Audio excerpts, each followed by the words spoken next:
katika tafakari ya neno la Mungu, Dominika ya 3 ya Pasaka, mwaka C wa kiliturujia katika kanisa. Masomo ya Dominika hii yanatutaka tuwe watii kwa Mungu katika kuiishi na kuishuhudia imani yetu wa Kristo mfufuka bila kuogopa mamlaka ya kidunia, kwa maana ufufuko wake ni tunda la utii wake kwa Mungu Baba, kwa kuwa yeye kukubali kufa msalabani ili kutukomboa sisi. Ni katika tumaini hili mama kanisa katika sala ya mwanzo na sali hivi: E Mungu, watu wako na waone furaha siku zote kwa ajili ya kutiwa nguvu mpya roho zao, kwa vile sasa wanafurahi kwa kurudishiwa ile heshima ya kuwa wana wako, waitazamie ile siku ya kufuka kwao wakitumaini kupewa pongezi.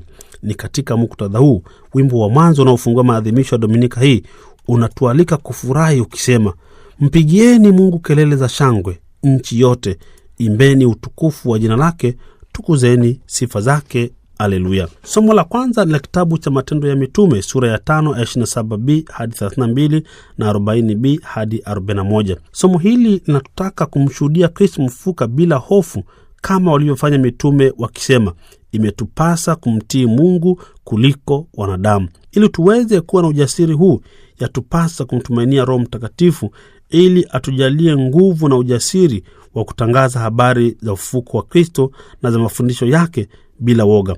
Ndivyo ilivyokuwa kwa mitume, ambapo kwa nguvu ya Roho Mtakatifu walimshuhudia Kristo mfufuka, na mafundisho yao ya kijasiri yaliwatia woga viongozi na wakuu wa Wayahudi, wakajawa na mashaka na hofu nyingi kwamba watu wangeweza kulipiza kisasi kwa kosa lao la kumuua Kristo bila kosa wala hatia yoyote. Hivyo walitumia nguvu nyingi sana kuwanyamazisha bila mafanikio. Ndivyo anavyosema kuhani mkuu akiwaonya mitume akisema: hatukuwaamuru ninyi kwa nguvu msifundishe kwa jina la mtu huyu?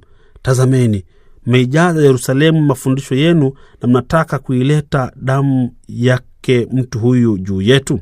Lakini msimamo wa mitume ulibaki ule ule, wakisema imetupasa kumtii Mungu kuliko wanadamu. Wakasisitiza kusema, Mungu wa baba zetu alimfufua Yesu, ambaye ninyi mlimuua mkimtundika katika mti. Mtu huyu Mungu amemtukuza kwa mkono wake wa kuume, awe mkuu wa Mwokozi, awape Waisraeli toba na msamaha wa dhambi. Na sisi tuwa mashahidi wa mambo haya, pamoja na Roho Mtakatifu ambaye Mungu amewapatia wote wamtio. Baada ya ushuhuda huu, mitume walipigwa sana na kuamriwa kuacha kumtangaza Kristo, lakini wao walifurahi sana kwa kuwa waliaibishwa kwa ajili ya Kristo. Hivyo habari za Yesu mfufuka ziliendelea kuenea kama moto wa kiangazi. Basi nasi yatupasa kumtii Mungu na sio wanadamu, ili tuweze nasi kuibuka washindi na kuingia katika uzima wa milele mbinguni. Maana Mungu akiwa upande wetu, hakuna wa kututisha wala kushindana nasi na kutushinda. Ni katika muktadha huu wimbo wa katikati unasema hivi: E Bwana Mungu wangu, nalikulilia ukaniponya. E Bwana, nitakutukuza kwa maana umeniinua, wala hukuwafurahisha adui zangu juu yangu. Umeniita nafsi yangu, e Bwana, kutoka kuzimu, umenihuisha na kunitoa miongoni mwao washukao shimoni. Mwimbieni Bwana zaburi, enyi watauwa wake, na kufanya shukrani kwa kumbukumbu la utakatifu wake. Maana ghadhabu zake ni za kitambo kidogo, katika radhi yake mna uhai. Huenda kilio huja kukaa usiku, lakini asubuhi huwa furaha. E Bwana, usikie, unirehemu. Bwana, uwe msaidizi wangu. Uligeuza matanga yangu kuwa machezo, univua gunia ukanivika furaha. E Bwana Mungu wangu, nitakushukuru milele. Hivi ndivyo inavyokuwa kwao wamtumainie Mungu wa kweli. Somo la pili ni la kitabu cha Ufunuo wa Yohane sura ya 5 aya 11 hadi ya 14. Somo hili kwa ufupi kabisa linatueleza kuwa mwana kondoo aliyejitolea kuwa sadaka kwa ajili yetu, Yesu mfufuka, anastahili sifa na heshima ya pekee.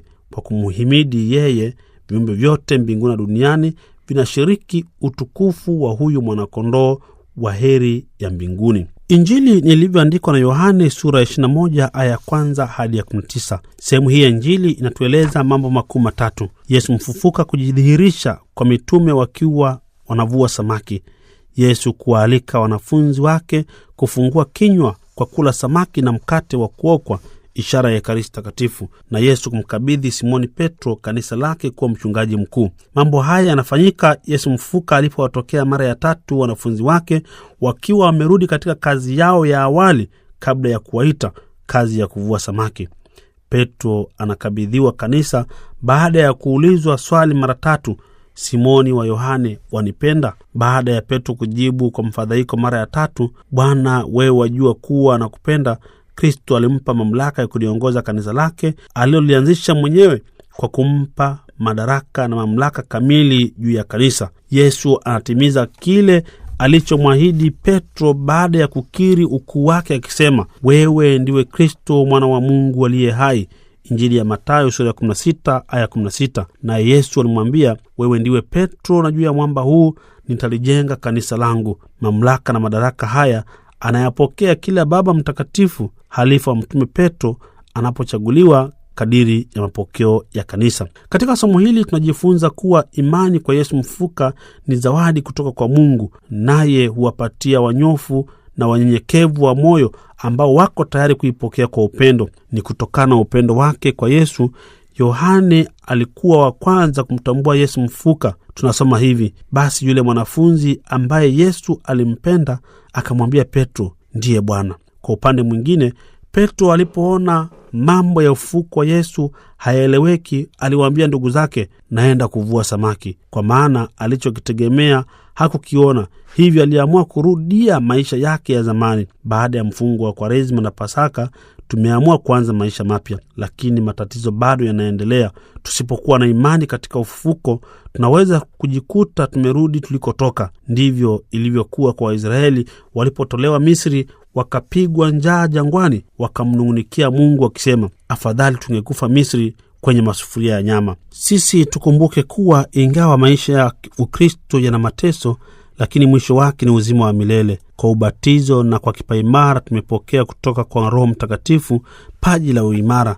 Tutumie paji hili kuilinda imani yetu kwa Kristo mfufuka, kwani anastahili yeye mwanakondoo aliyechinjwa kuupokea uweza na utajiri, hekima na nguvu, heshima na utukufu. Baraka na heshima, utukufu na uweza una yeye aketie juu ya kiti cha enzi hata milele na milele. Basi tujitahidi kuwa mashahidi wa ufufuko wa Kristo Yesu kwa kuukubali ukweli huu kuwa chanzo cha matumaini yetu, kuwa baada ya maisha ya hapa duniani tutavikwa furaha ya uzima wa milele mbinguni. Ni katika tumaini hili Mama Kanisa katika sala ya kuombea dhabihu anasali hivi: Bwana, tunakuomba dhabihu za kanisa lako linalofanya shangwe, na kama ulivyolifanya lifurahi sasa, ulijalie pia furaha ya milele. Na katika sala baada ya komunyo nahitimisha maadhimisho ya Dominika hii akisali hivi: Bwana, tunakuomba utuangalie kwa wema sisi taifa lako, utujalie tufufuke na miili mitukufu, sisi ambao umependa kutufanya wapya kwa mafumbo haya ya milele. Na hili ndilo tumaini letu. Tumsifu Yesu Kristo. Ni mimi Padri Paskali Irondo.